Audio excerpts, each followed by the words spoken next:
How to create Phantom Wallet in your device. The very first thing you want to make sure that the application Phantom Wallet is already installed on your device. If not, head over to your App Store and then install it. Once you have the application on your device, simply open it. Wait for a while for it to load. It will be landing you on this page. As you're looking forward on creating a new account, click on Create a New Wallet. It will open up this page.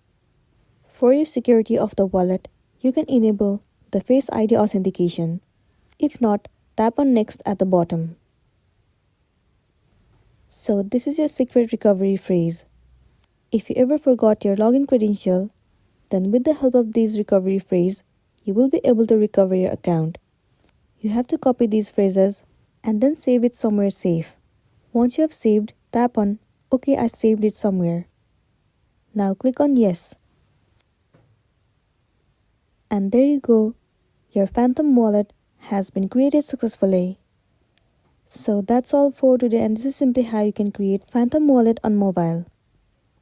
Make sure to smash the like button and consider subscribing if you found this video helpful.